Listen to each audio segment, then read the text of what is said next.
So hello guys, मी आहे Tina. Welcome to my mini vlog. तर गाईज आता झाली आहे सकाळ. So good morning everyone. तर गाईज आता मी नाश्ता वगैरे करून बसले. मी टेक नाही घेऊ शकले आणि मम्मी पण आज जेवण वगैरे बनवून झालं. तर मस्त मस्त भाकरी भाजी वगैरे केली आहे मम्मीने. तर चला तुम्हाला दाखवते आज जेवणाला मम्मीने काय बनवलं आहे. तर गाईज मम्मी आज जेवणाला बनवली होती हे.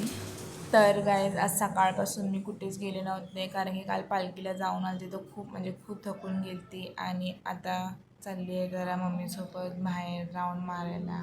तर चला तुम्हाला दाखवते मी कुठे चालली आहे राऊंड मारायला ते.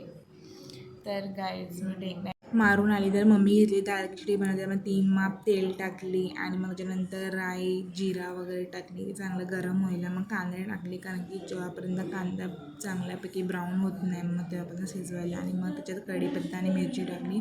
मग एक खिचडी केली होती. मग थोडा अद्रक लसूणचा पेस्ट टाकून त्याला चांगल्यापणे मिक्स केली. मग टमाटे टाकून त्याला चांगल्यापणे मेल्ट केली. त्याच्यात सगळे मसाले टाकली. हळदी, काश्मीरी लाल मसाला, गरम मसाला, मटन मसाला आहे. मटन मसाला मी सगळ्यात टाकतो, त्यात चांगला टेस्ट येते. मीठ वगैरे टाकून मग खिचडी टाकून त्याला चांगल्यापणे मिक्सअप केली.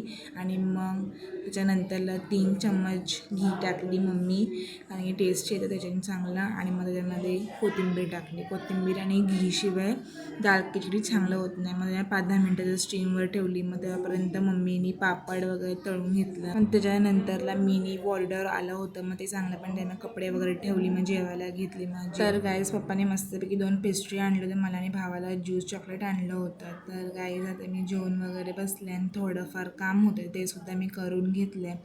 आणि चला भेटूया आपल्या उद्याच्या नेक्स्ट मिनी ब्लॉगमध्ये. So do my channel, like, subscribe and share.